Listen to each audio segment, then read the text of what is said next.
and Councillors Radwin and Norton and Councillor Hickey. I don't know, maybe my computer clock is just off by a couple of minutes, but welcome everyone. We're good to start our City of St. John Council Finance Committee meeting this Wednesday, September 18th. My clock showing 4:31 p.m., so I will call the meeting to order. And item 2.1 is, as I bounce around my screens, item 2.1 is minutes from the last meeting. Move July 24th minutes. Thank you. Moved by your worship. Seconded by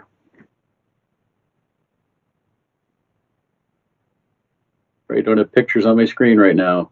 Councillor Hickey, he's got his hand up. Thanks, Councillor Hickey. On the motion, all in favor, signify by aye or raising your hand. Aye. Contrary minded and carried. Next item is item 3, approval of the agenda. Move approval. Thank you, your worship. Seconded by, thank you, Councillor Radwin. On the agenda, all in favor signify by aye or raising your hand. Aye. Contrary minded, carried. Next item, disclosure of conflicts of interest. If there are any, not seeing any, we'll proceed. Item 5.1 is the consent agenda. I'll move 5.1. Thank you, worship. Seconded by Councillor Hickey. On the consent agenda, on the question, all in favor signify by aye or raising your hand. Aye.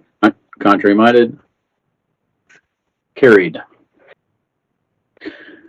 Item 6.1,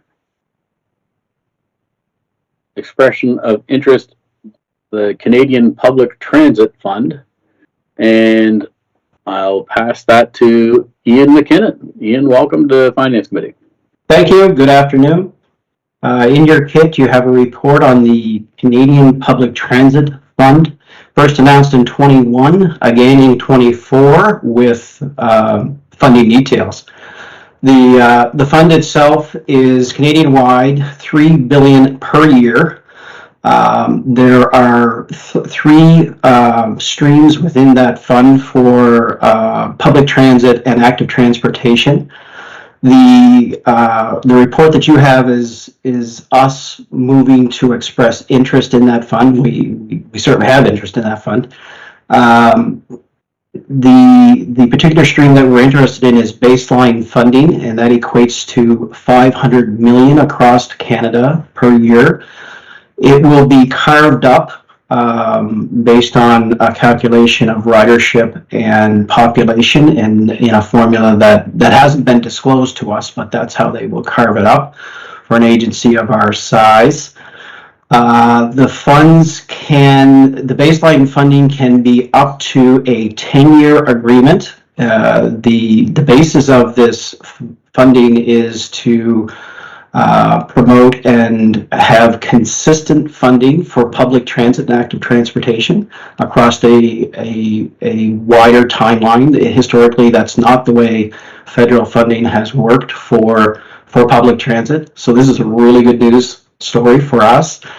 The capital projects and certain non-capital projects are eligible. Capital projects would include rolling stock, buses, buildings, etc. Can be up to 40% of eligible costs. Certain non-capital projects can be up to 80%. The first gate that we need to go through in order to make application for this fund, against this fund, is an expression of interest. The expression of interest we're being helped with by a third-party contractor to help us through that process. Part of the process is to have the expression of interest signed by our CFO attesting to our interest, and this report is simply to update the Finance Committee that we're proceeding in this direction. Initially, when this expression of interest was due on the 16th of September, that's been extended to the 30th, and our recommendations in this report. Any questions in this regard? Thanks, Mr. McKinnon. Questions? Your worship, go ahead. I don't have any questions. I will move the recommendation, but I'm so happy to see stable, predictable funding for transit. It makes a huge difference for anyone if you're doing any projects. We can reach some of our long-term goals with this, so I'm thrilled with this and really happy to have you here tonight, Ian. Thanks. Thanks, your worship. That was seconded by Councillor Hickey. Councillor Radman, go ahead. Thank you, Chair. Through you to Mr. McKinnon, I'm just wondering if you have any idea of what, if it's approved, what sort of things you might have in the capital plan. And I agree with the mayor. It's great to see some, some guaranteed type of funding. And I would hope that in the future that maybe we could end up seeing some sort of guaranteed types of funding coming from some of our students in the city, through UNB or NBCC. It'd be great to see them on some sort of a plan. I mean, I know that the students in Halifax have bus passes that they all buy into, and as we're getting much better with our transit system, it's getting more convenient for people. I think it would be so beneficial for our students. But just wondering if you can speak to, if you have any idea what you would maybe put in for capital. Yeah, so we've recently gone through a process whereby we've put together a long-range capital plan for transit. First and foremost, and without question, buses. Our bus fleet is of a particular age now where we're a large percentage of our bus fleet are significantly old and by a manufacturer that doesn't exist anymore. So that's problematic. So that's first and foremost. Anything else that promotes transit, adds frequency from a capital perspective, would be prioritized based on our long-range capital plan. So all of that work has been done, and ranges everything from a bus wash in our building to rolling stock. To touch on the student part of your question, that's more of an operational type discussion and probably outside of this process. Sure. But certainly I am a big advocate of promoting a university bus pass or a U-Pass or a college pass of some sort, and I would love nothing more to be able to do that with NBCC, UNB, and others. Yeah, no, I think it's absolutely, it's definitely operational. But since Mayor Rubin kind of brought up having like sustainable income, I thought, it would be a great way to really promote the campuses to have, because it's getting so much more reliable and convenient transit. Like, you guys have made incredible changes, and I think that the students are really wanting to see green energy used, and of course we're doing that all the time with the electric buses and the changes that we're making. So thank you so much for this work. I think it's wonderful. Thanks, Councillor. Any other questions from committee? Seeing none, thanks very much for the update. I certainly agree with the mayor. Consistent, predictable funding allows us to do so much more planning and not just in case we'll get this. Does that come through? Does it not come through? This makes so much sense. So it's good. Looking forward to seeing the process roll out. On the question received and filed, all in favor signify by saying aye or raising your hand. Contrary minded, and carried. Item 6.2, service-based budgeting.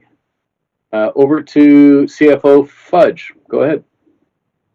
Good afternoon, Chairman Sullivan and members of the Finance Committee. I'm going to ask you to forgive me, but I'd like to provide a little more of an introduction than I normally would when introducing a presenter on this topic, at least. The Finance Committee, as you're all aware, we've led, and you've led, in introducing a number of best practices and creating transformational changes for St. John and how we manage the city. A few examples is the Finance Committee has put together the long-term financial plan, policies, reporting framework that's positioned the city to be best in class in fiscal responsibility. This committee has led embedding asset management and climate change in decision-making processes for taxpayer investment. The Finance Committee recommended a new strategic procurement plan or strategy in policy that has made the organization more efficient, added new best practice elements in overseeing spending. And the Finance Committee has been instrumental in continuous improvement, risk management, and soon a generational investment in a new ERP system that will serve the city for the next 20 or 30 years. So saying all that, be that as it may, in my heart of hearts, I truly do not believe there will be anything more transformational for the city and for the Finance Committee than ushering in for St. John performance-based budgeting. And that's sincere. We're not there yet. Performance-based budgeting is a significant culture shift. And before we do this, we need to get back to the basics, and we need to reintroduce service-based budgeting back into the culture of the organization. And I just want to highlight how we got here and where we're at right now. So as you all know, Common Council adopted a 10-year strategic plan that set forth the organization's goals. It guides all of our policies and plans in creating strategies to support those long-term goals. It includes the 10-year long-term financial plan that's guided by that strategy. All of our other strategies are guided by that 10-year strategic plan, including our annual budgets. So it's important for the city to measure and report on the results of that 10-year strategic plan. And to obtain line of sight on that, on whether the city is achieving those results, it's imperative that council is able to understand the city's baseline service levels, which is why we're here and what we're going to talk about today, as well as, in the future, when we get there, the targeted performance outcomes the plan aspires to achieve. And for this Finance Committee, I'm sure you can recall many discussions at council, just as recently as Monday night, where it's implied that more money means more performance. And it's easy to understand, and it's easy to assume that if we put more money in, we will get more performance out. That's the basic assumption. It's easy to understand when you're looking at dollars. But how do you measure that? A budget full of dollar figures isn't going to give you that information. To understand that information, you need to understand what current service levels we are achieving with the money we have, which we're referring to in this presentation, your baseline service level.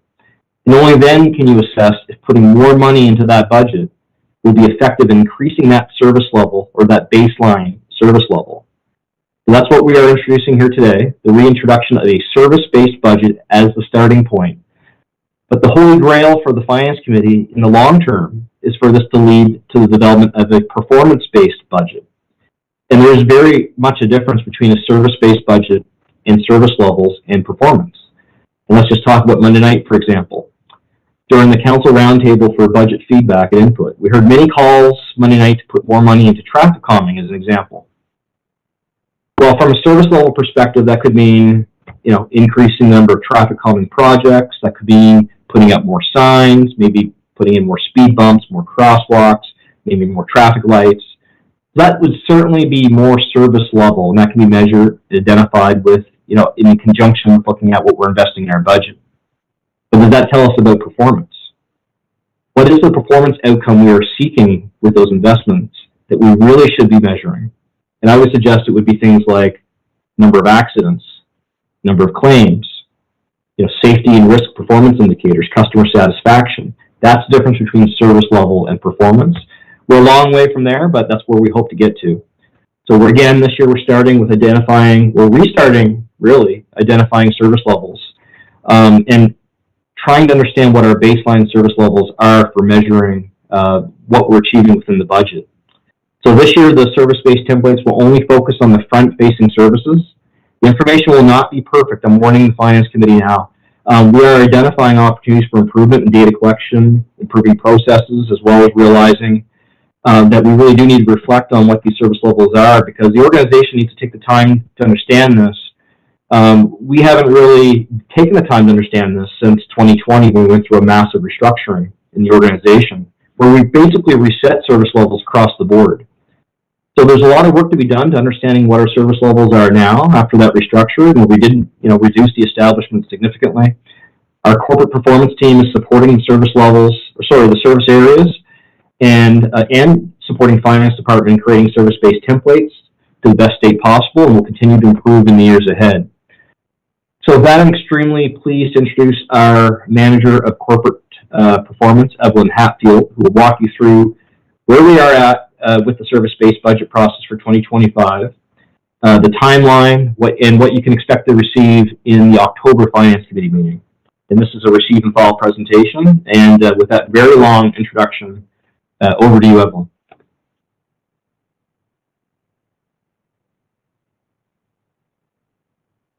Thank you. I'm just going to share my presentation.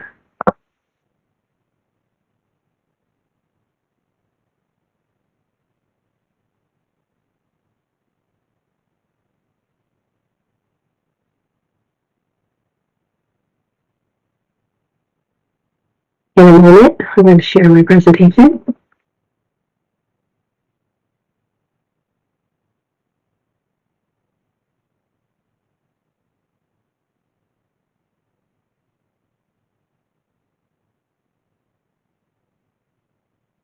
Can you see that okay? Not yet.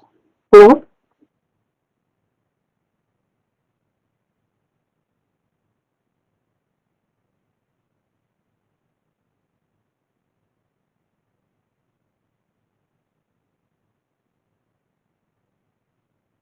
I came into work to make sure I didn't have any hiccups.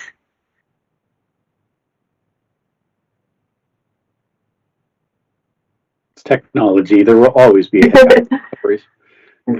Just want to make sure I have the most. If you want to email me the PowerPoint, I can get it up here and share my screen, if you'd like. Sure.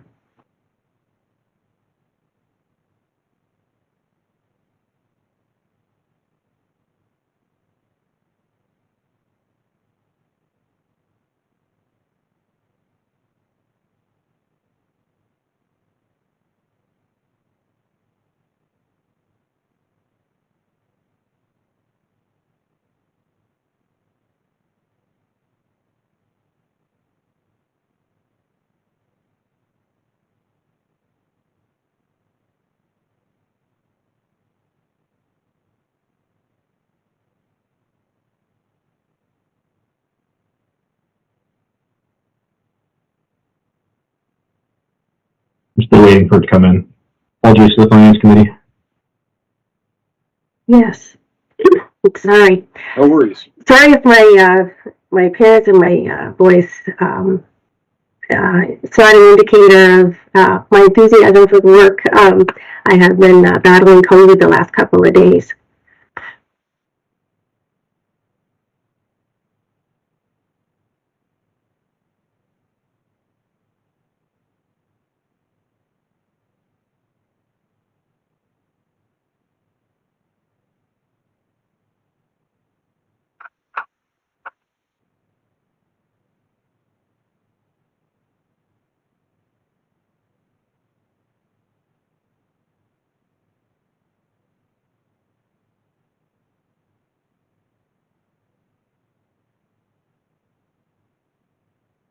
See it I now? can see it now. Can you see it now? I can't see anybody, so Evelyn, if you just say next slide, I'll change the slide for you.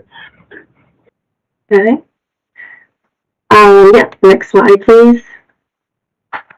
This, right here is good.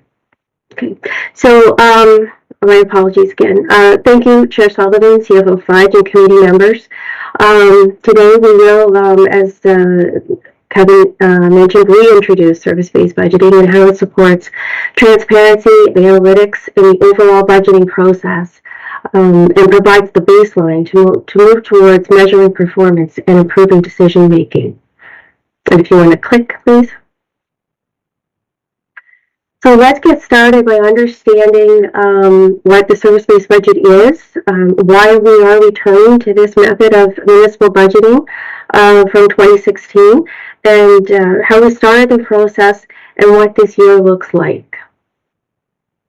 So service-based budgeting focuses on services rather than just departments, and provides a transparent, actual cost view of the service and what that service provides to guide budgetary decisions in addressing community needs. Click, please.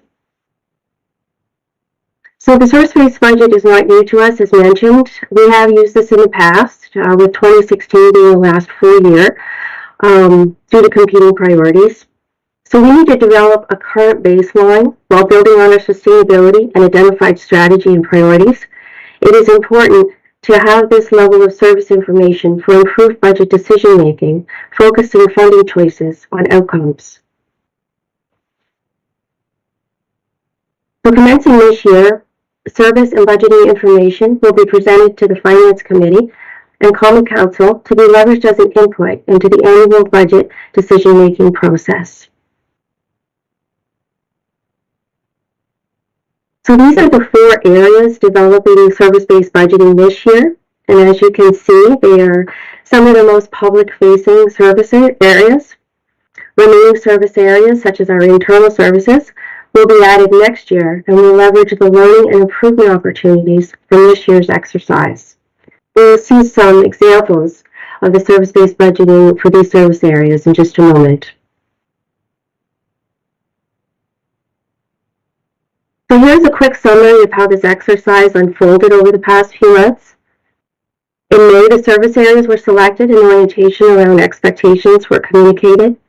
June was a working period with strategic services supporting service areas with in-person workshops and consultation and identifying activities. The bulk of data collection was done during this period prior to heading into the busy summer months. Over July and August, there were refinements to the templates, and public safety was added as a participant. Leading up to now, the draft templates continue to be developed with a focus on improvement opportunities in data collection tools and processes.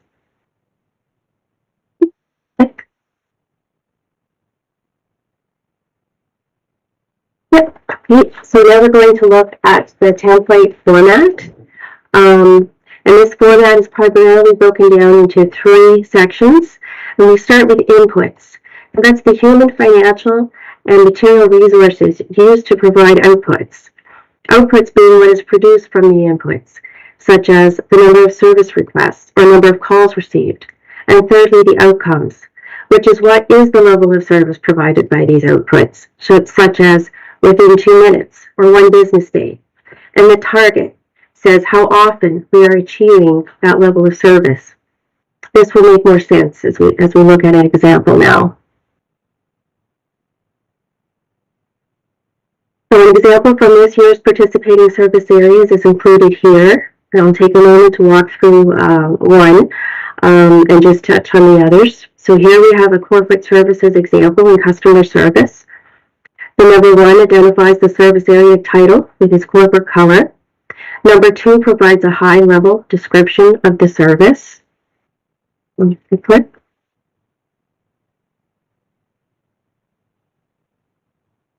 So number 3, we get more specific identifying the service. And in number 4, we display the inputs mentioned earlier. So that's the human, financial, material resources used to produce the outputs.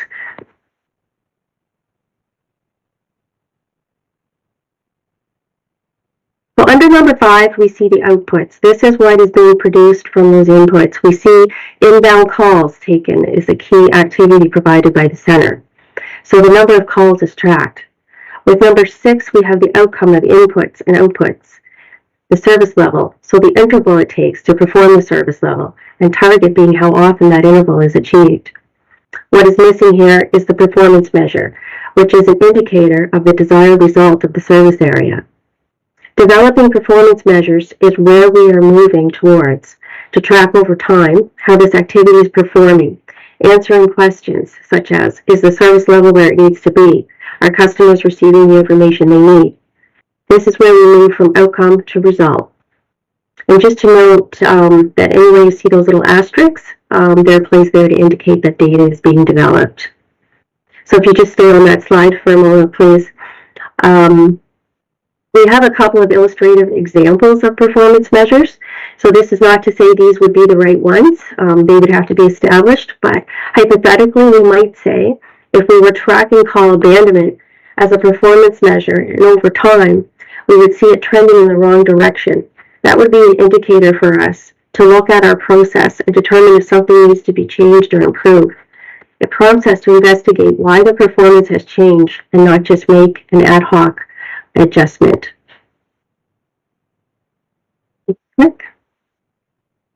So the next few slides are a growth example in community planning. I won't go into detail here. I'll just note that there is a lot of activity, and this can be refined to focus in on the activity using the most inputs. And if you just want to click till it says parks, please.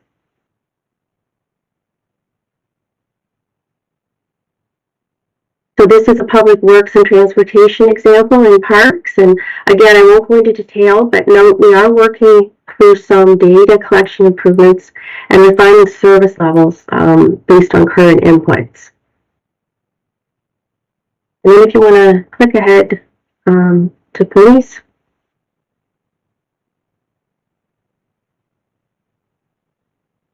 So police is the public safety example.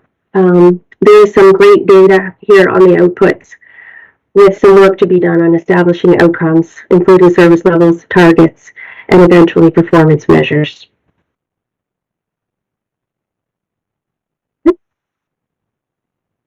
And just ahead to next steps.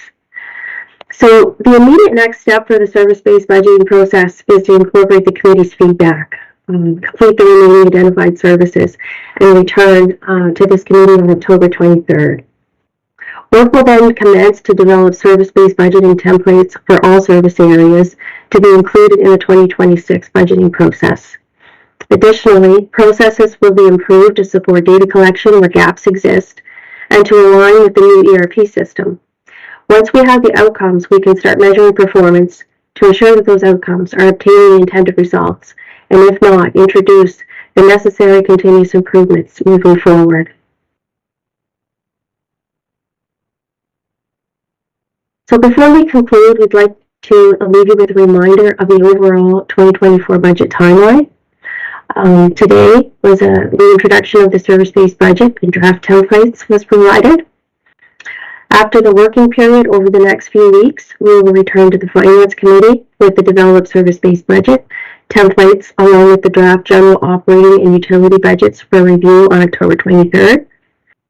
Incorporating feedback, the draft general operating and utility budgets along with the service-based budget templates will be recommended to the Finance Committee on November 6th. On November 12th, the draft general operating and utility budgets along with the service-based budget templates will be presented to Common Council for review with approval from Common Council being sought on November 25th. So that concludes our presentation. And with that, it is recommended that this presentation be received and filed. And we are happy to take questions about service-based budgeting. And just a reminder that we will be taking your feedback away to help refine the process. And questions specific about service area activities may be better addressed when service areas are present and present their budgets at the committee meeting on October 23rd. So thank you. Thank you. Thank you. Exciting development in budgeting. So questions for staff with regards to service-based budgeting? Councillor Radwin, go ahead. Thank you, Chair. I have a bit of a quick comment. So I think it's really going to be helpful. And so I know that I keep getting questions asked about having like the brush cut back on the sides of the road out around Hillcrest and Churchland Road, for example. And looking at this kind of helps me to understand where the staff are busy without getting in the weeds too much. So there's a lot of people looking for this vegetation management plan that we don't have currently. But when I looked at just that Parks and Rec area of service and seeing that we're planting 29,000 flowers, I understand what they're busy doing, right? And then the first thought that comes to my mind is, can we switch to some perennials so we're not doing so much of that? But so I mean, yes, that would be getting in the weeds, but it does really kind of help you understand where is the time being spent, what are we focused in on, and then if we're going to shift, basically where would it take away from? So. And then I was a little alarmed to see a $32 million budget for police, which is about $5 million more than what it currently is. So be interesting to see the numbers come in for that. Thank you, Councillor. Your Worship. I'll move the recommendation, and I wanted to make a quick comment. Okay. Seconder, Councillor Hickey seconding it. Go ahead, Your Worship. Thanks.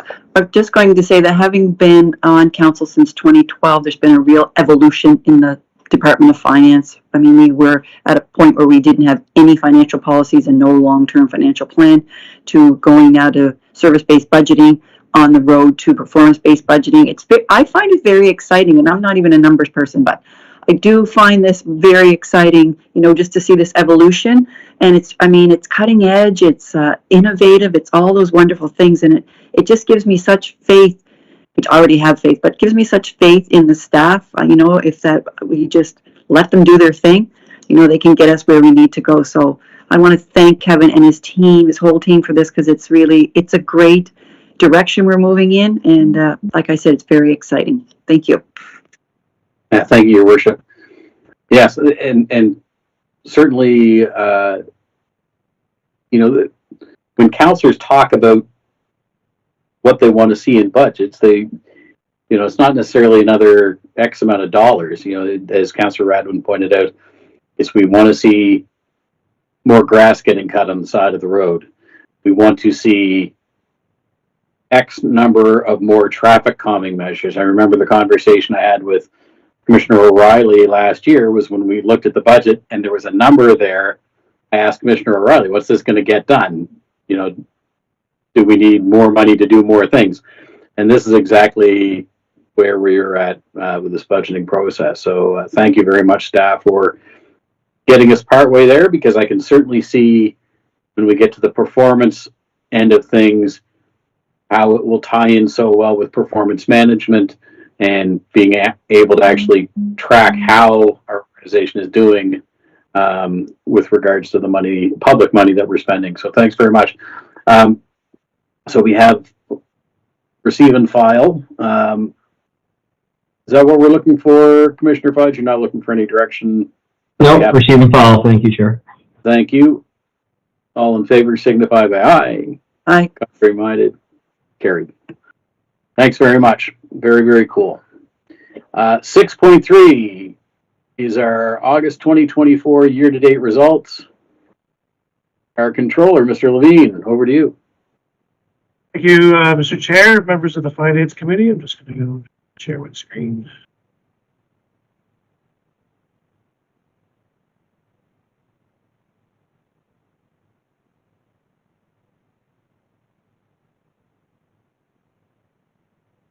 See my screen all right, Mr. Chair? Yep, got it. Perfect. Okay, the purpose of this presentation today is to provide the Finance Committee with our August year-to-date financial results for the General Fund and Utility Fund. We are now 2/3 into the 2024 budget year. In general, there have been no major unexpected expenditure, but there are some pressures that we do continue to monitor, and I'll speak a little bit more about those as we go through this presentation. So for August 2024 year to date, the general fund has a surplus of just over $6.9 million versus budget. We have a year to date surplus of just over $2.6 million in revenue and $4.3 million in our expenditures. A large portion of the variance in expenditures can be attributed to timing differences of actual expenditures versus our budget. As I stated earlier, our year-to-date revenue is showing about an approximate $2.6 million surplus. For the revenue surplus, these positive variances are not related to timing, and we do expect to see these positive variances continue through the rest of the year. Our building permits, various parking revenues, along with interest revenue, are coming in higher than expected. Interest revenue, as everyone is well aware of, has been significantly higher than past history due to the high interest rates. However, as the Bank of Canada has started to reduce interest rates, we do expect interest revenues to start coming down and to normalize in 2025. And this is just an overall breakdown between our variance between our wages and benefits and our goods and services. So for our growth and community services, we have $355,000 unfavorable variance year to date. I've listed some of the variances, and I won't go through them, but however, the majority of the variances are timing, or the variances will be offset by other sources of funding. As of today, there are no significant financial challenges for year-end for the growth of community services. Our Public Works and Transportation Services has a small year-to-date unfavorable variance, just over $113,000. The majority of the variances actually between the service areas are really related to the salary allocations. Pedestrian and traffic management variances due to railway crossing projects. However, we do have funding that will offset the majority of this expenditure. Under our fleet operations, you can see that we do have a unfavorable variance, and typically this gets cleared out to all the other service areas, but we just wanted to highlight it that one of the major issues, and I brought this up the last time we brought the year-to-date financials, is parts in general for the organization is continuing to be a challenge. Prices are continuing to rise, and even getting parts is a challenge. So it is something that we're monitoring for the year end. Other financial pressures in this department being monitored is transit services, which we do anticipate to be over budget, again, largely due to parts, as well as fuel. And we do have some other additional costs that we incurred unexpectedly due to the fleet and public works moving, but we are working towards mitigating that through the balance of the year. St. John Fire and EMO have a year-to-date positive variance of just over $1 million. Staffing variance is a combination of vacancies and just the time it takes to fill these positions. Overall, goods and services is in a surplus year-to-date. However, that's largely due to the receipt timing of our goods and services. Some of the year-end pressures that we continue to watch in this area is our bill and maintenance is over budget, as well as fleet parts that I just spoke about. That is something that we continue to monitor, and again, we will try to mitigate that through the balance of the year. Our St. John Police Force, along with PSEC, have a surplus of just over $2.1 million, with the majority related to our wages and benefits. There continues to be challenges for recruitments. However, the force continues to actively recruit. The goods and services largely relate to timing differences, including the delayed cost of the new records management system. Utilities and infrastructure has a positive surplus of just over $314,000 year to date. Overall, there's some minor timing differences, and as we look towards the year end, we don't see any major financial pressures expected to be incurred. Our strategic services has a surplus of just over $669,000 year to date. Our wages and benefits are under budget due to various vacancies, as well as goods and service variances, largely due to timing differences. If you look at the detailed budget reports, you can see that insurance is under budget, and that is due to us now self-insuring cybersecurity, which is now included under the budget 19. Corporate services has a small variance of just over $81.5 thousand. Some of the variances are listed on the slide. Really, the overages are largely going to be offset by the positive variances in the other areas. Our other charges mainly deal with special pension expenses and big chunk of that would be due to some of the vacancies that we have year to date. Now for St. John Water, we have an year-to-date surplus of just over $2.45 million. Our year-to-date revenues are just shy of $1.4 million surplus. Meter revenue is a very positive note, with our consumption continuing to increase, along with a new industrial user on the potable water system. So we expect to see meter revenue in a very positive position by year end. Other revenue, like general fund, has better than expected interest revenues. Expense has about $2.543 million surplus. Again, large portion of that variance is in our goods and services. The majority of the expenditure variance is timing, as you know, as construction season continues. Some of the year-end pressures is that we are monitoring is a considerable amount of maintenance work that is being done on the west side raw water system. However, just to note, any overages in the system will be recovered directly from our industrial customers, so will not affect our potable users, as well as the continued legal costs related to the West Wellfield litigation. So in conclusion, the first 8 months has some positive stories, along with no major unanticipated expenses. Building permits are exceeding budget year to date. Interest revenue will continue to exceed budget for the balance of the year. Year to date, like I said earlier, there hasn't been any major unexpected expenditures, and overall, except for the expenditures related to our fleet and fuel costs, the organization is effectively managing its expenditures. And the recommendation from the Finance Committee is to receive and file this presentation and direct any questions to staff. Thank you. Thank you, Mr. Levine. To committee, are there any questions on the year-to-date results as of August? Your worship, go ahead. I'm going to move the recommendation, unless Councillor Hickey's doing that right now. I'll second it. Councillor Hickey's seconding it. Go ahead. Okay, all I'll say is it's great news. As Mom always said, no news is good news. And Craig, I think that's what you've got for us basically here. So happy to hear that. Thanks very much. It's all good. Thanks for no news, Craig. Anybody else from committee, question or comment? Okay, the fact that we're on the plus side is better than not being on the plus side, and we've still got a chunky year left to go. But hard to evaluate what you're not measuring. So thank you to the departments for staying on top of things. Certainly a call back to all the policies that we have in place that help keep us in track, including the budget monitoring policy, and seeing examples of that here. Okay, so we've got the motion on the floor for the receive and file. On the motion, all in favor signify by saying aye or raising your hand. Aye. And contrary minded, carried. Thanks very much. Item 6.4, the 2025 draft general fund and utility fund capital budget.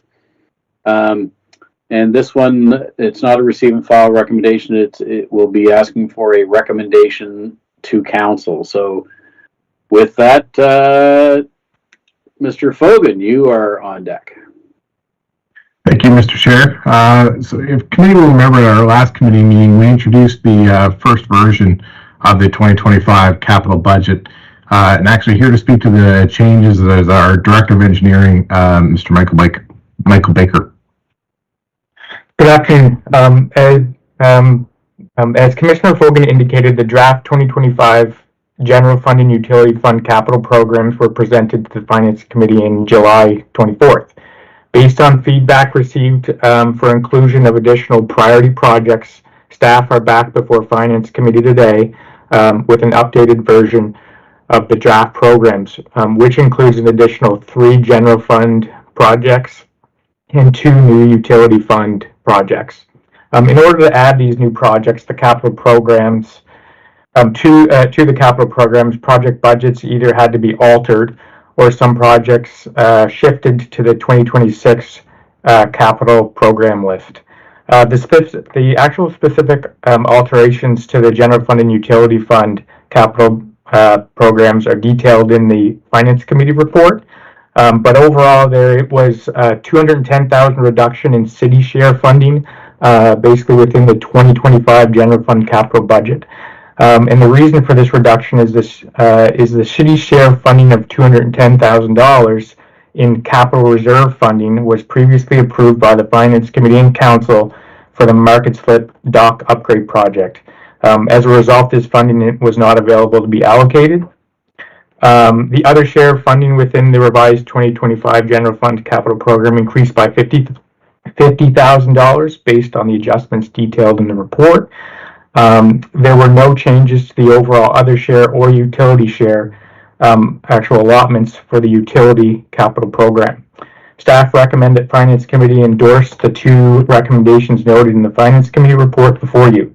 I'm available if there's any questions, and I'll return it back to Councillor Sullivan.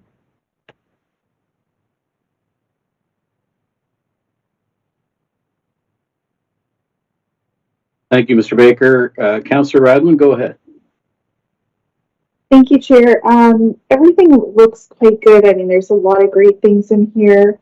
I was really happy to hear from Amy McClellan the projects that they're going to be doing for accessibility over at the Aquatic Center, the transit investments, all these things are really great.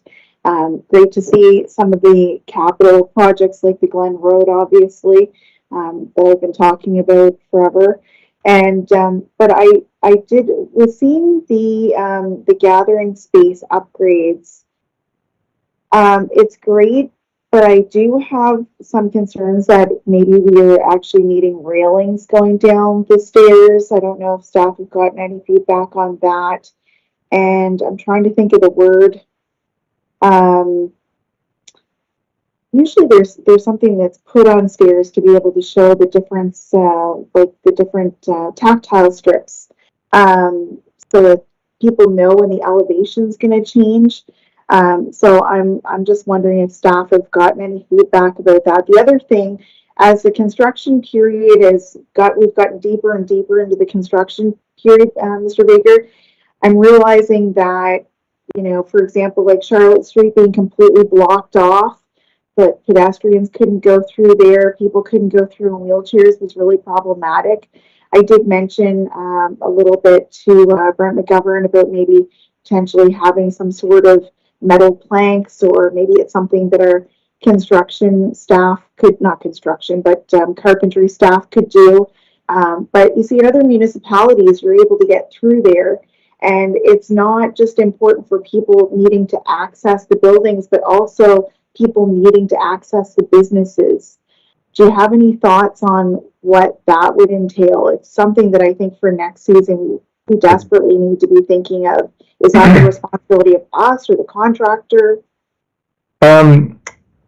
Specifically on, I guess, Market Slip first, I haven't heard necessarily anything on railings.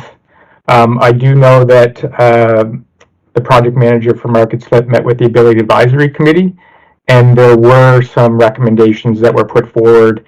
I'm not sure exactly if there was tactile strips on those stairs being one of them, but I know that he was looking into doing some of those improvements. In terms of Charlotte Street, there is things that we can do, and I'll give you an example of, you can tell the contractor that they have to work on one side of the road, do one side of the road first and then the other. The only thing that I would caution council is all that is going to cost substantially more money, because you're potentially mobbing and demobbing your contractor, and we typically have them control their own schedule, because the less that you put actual restrictions on them, the faster they can move through there. But certainly in the central business district, there is some things we may be able to do to improve on accessibility. Mind you, there is, like, in terms of Waterloo Street, in some cases we're digging up that entire street, putting services into those buildings. You know, there's not really that much we can do, more than just trying to plan the work out with that contractor and the business owners. I appreciate that, Mr. Baker. I think that for me, you know, I know that I did go to the open house and talk to staff about the Charlotte Street reconstruction. And there are people that live above some of those buildings that are in wheelchairs. So, you know, to me, there's not a question of whether or not we should do it. It's something that basically has to be done if that's the case. The other thing is I would really worry if my business was on one of these streets and it was completely blocked off for a while, if I'd be out of business in 4 months. So, Specifically, that particular property that has people that are in wheelchairs, there was access worked out through North Market Street. So we did work with that particular property owner to have a different route into their property. So that is something that we try and be proactive to try and come up with a different solution when we're working around, when we're informed of that need. yeah, and I mean, I think that it might be a little challenging for staff. Like, would you always be informed of that need? So I don't know. I think we're really going to have to start thinking about this in the future. I had thought that we were supposed to have rails going down those stairs. But anyway, I mean, obviously that's not the case for the Market Strip. But anyway, I mean, I think that we do need to be making some changes every year, trying to make sure that the city is more and more accessible. Yes, we have old infrastructure that we're working with, and that causes all sorts of challenges for staff. But projects every single year, I think, is extremely important. So we really need to be thinking about that. But I was really happy to hear Amy McClellan putting in her request for some accessible things, as well, paratransit bus, and you know, hopefully the bus stops. I don't think Mr. McKinnon's here, but I know that he's got a request for a new bus shelter, and hopefully as we're putting those in, they're accessible so that a wheelchair can do 360 degrees in there. But thank you for that. But I appreciate staff trying to do this. I think that we need to start doing construction differently. Thank you, Councillor. Councillor Hickey, you had waved. Was that your hand to make a comment or ask a question?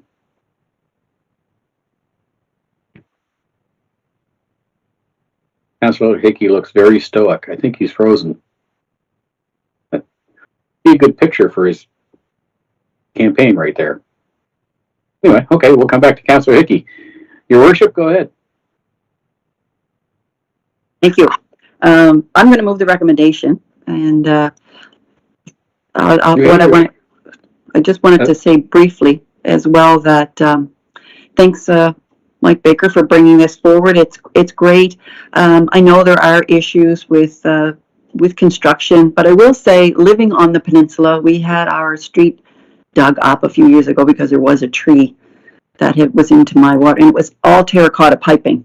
A lot of it was still some of the terracotta piping left. So, you know, if we want to grow and we want to put an apartment building, you're not putting on a little bit of 2-foot terracotta. So this work has to be done for us. As you well know, we're paying 26.6 cents on the dollar for Charlotte Street. And so I know that there are issues, and I know Dave Elias' building, they did get that worked out on Charlotte Street so that his tenants could, access through North Market Street. So I know there's always a balance there, and I do really appreciate that it's not always easy, but that staff always looks to find that balance so that we can all still live within the neighborhood and do what we have to do in the neighborhood, do our shopping and visit whatever the stores, etc. But that we need to get that work done if we want to grow, and we do want to grow so that we can fatten up that budget that we just had not long ago. Anyway, so appreciate your work. Thanks very much. Thanks, Your Worship. Just looking for a seconder on Your Worship's motion. Thank you. We'll give this one to Councillor Norton. Councillor Hickey, did you have a question? Yeah, I see the CAO's light on too. I don't know if you wanted to. No, why don't you ask your question, then then he can kind of do a catch-all at the end for us. Sure. Part two of living on the Central Peninsula is that our houses are old and our walls are thick, so our Wi-Fi is sometimes spotty in our kitchens, which means we need to move. So so I can only imagine what my frozen face looked like briefly. It was a good one, actually. I said it would have been good for your campaign. You look very serious. Okay, good. We try to be here. Two quick questions. One, another very ambitious year for street reconstructions, which I'm very excited about. Mike, any conversations around how we schedule those and how we maybe get a bit more strategic about scheduling those so that, you know, we don't end up with a couple of situations I think we've had this year where we've got a lot of simultaneous construction projects going on all at the same time. Certainly I understand this year's was because of an influx in federal commitments in particular, but just wondering if those conversations are being had and how they're being had. And my second question is, we've seen a lot of really positive transformation of streets. The big one for me that comes to mind is Sydney Street at Queen Square. I don't know if folks have had a chance to see that reconstruction, but it has transformed that section of street. It is exactly what we need to be doing every time we tear up a street in St. John. It is the gold standard for what we should be, how we should be putting things back together. Specific to that, specific to development in particular in our PDA, how's that conversation progressing in terms of making sure that street reconstructions reflect the dynamics of our neighborhoods and prioritize active transportation and slower speeds and better pedestrian safety and better safety for everybody? On the second part there, we actually, ever since the actual integrated bilateral projects or funding came in, $38 million, we have been meeting regularly on all the projects with Public Works, Tim O'Reilly and Jill DeMerchant on traffic engineering. And we do put a lot of review on what our road widths are going to be, trying to keep in mind that we still have to maintain them, but we're also trying to get those lane widths to be less and less, and to also follow our different plans. Like specifically, the reason why we were able to get Sydney Street the way it is because it's one way, and we're going to put a bike lane on the right side, so all the parking will now be on the left. So in that situation, we had a lot of flexibility to create a lot more green space. In some situations, we don't have as much, but we are trying to, where possible, to limit the width and plant more trees and plant more grass in the uptown area. In terms of your first question for coordination, what we are trying to do, and there will be funding until 2026 for the integrated bilateral. We are trying to work in 2025. Our plan is really centered around the South End School. A lot of things that we are trying to manage is development in actual particular area, cash flow for our funding programs, and being able to do that work during that time. So in some situations, we have to manage. I can't do projects because the cash flow with the program is not aligned with that. Next year, I think we have some plans on Broad Street would be a big one between Charlotte and Carmarthen, and we also have the next section of Charlotte Street up to Queen Square North. So we're not necessarily going to be up around King Square. We're going to probably be closer and basically concentrating around the school in 2025 for our IVA funding in the uptown. So we're kind of trying to coordinate that, but also trying to manage within our funding envelopes as well, because we have to spend that money by a certain time frame. And we have to also work with DTI on the timing of their build of the school to ensure that we have the infrastructure in place when they want to occupy the school. Thank you. Thank you for that. I'm going to throw a couple of quick ones in and then we'll circle to the CAO. I just want to confirm, Michael, that when you mentioned the money for the docks down at Market Slip, That wasn't a change. That was a footnote with regards to the reserve funds, or was there a change? Well, there was originally $500,000 shown in for Rainbow Park, and we had already allocated 210 of that 500. So it was really just a correction to that item. So I actually corrected it. We should have had 290,000 for Rainbow Park. Okay. For the first submission. So we had already allocated it, and I obviously can't reallocate that money at this point. Yeah. No, you can't spend the same dollar twice. I just wanted to confirm that there wasn't a change to the dock infrastructure at Market Slope.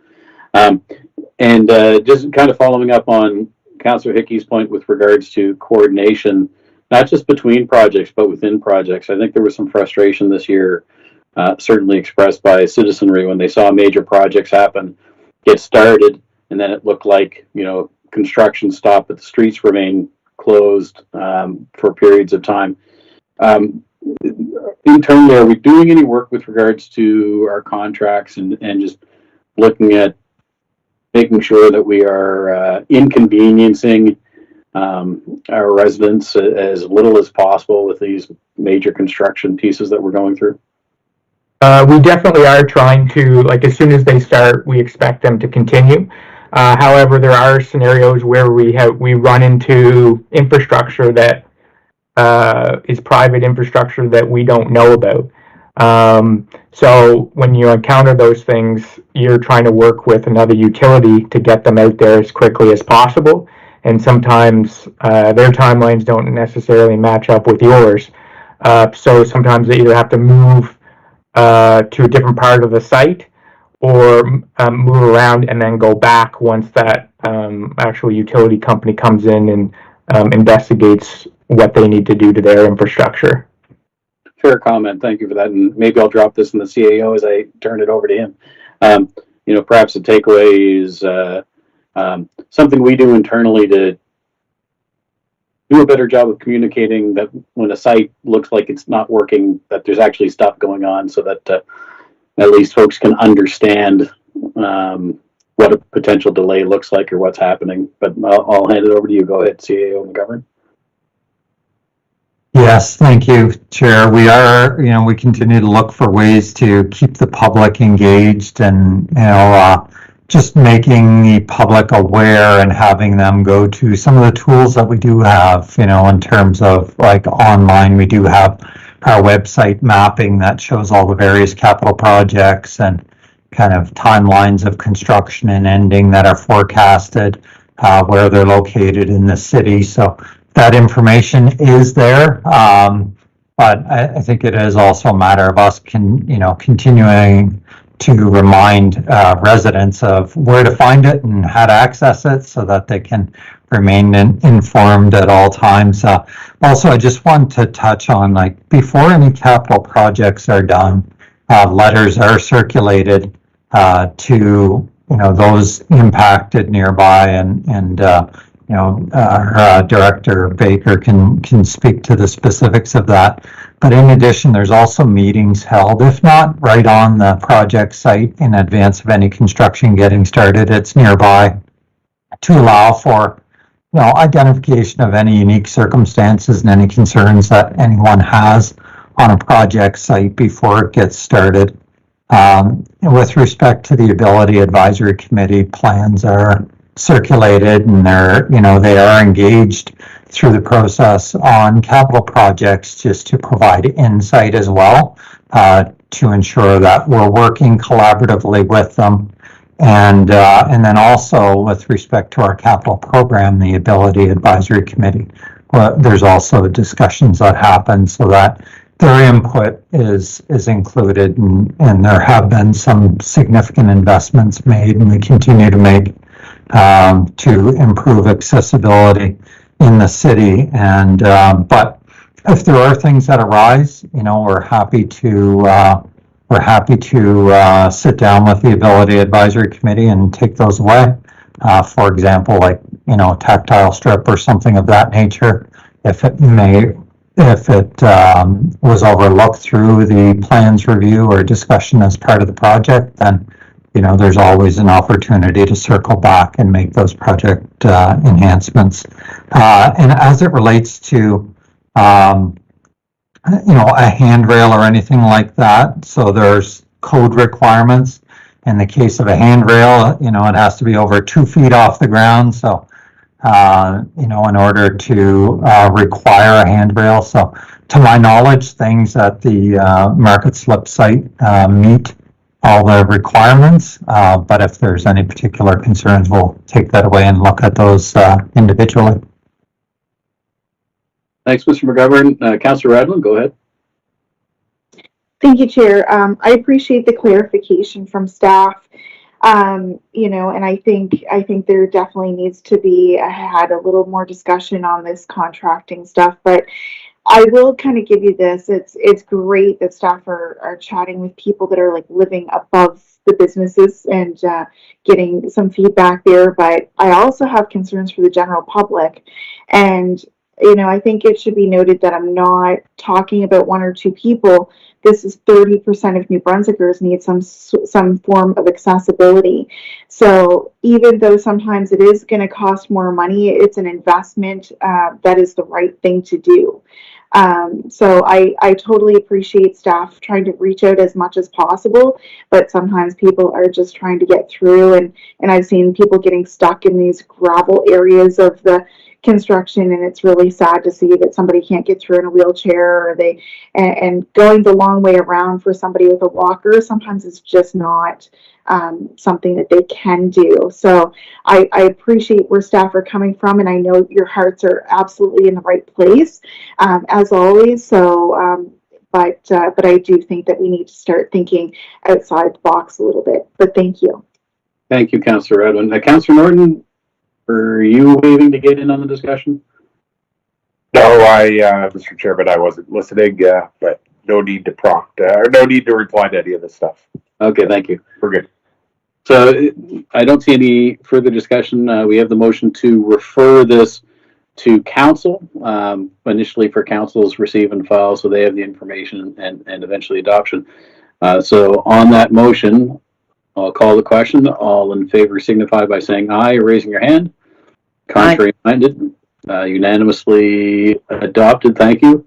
And just before I ask for an adjourn, this was interestingly a quick hour, but we talked about the transit fund, long-term funding. Great news. I look forward to that moving forward. The move to service-based budgeting, so that it's not just money, but we're looking at actually what services we're delivering for our money. Positive year-to-date results as of the end of August. And as we just finished up the discussion on our draft general fund and utility fund capital budgets as we continue to move our city forward.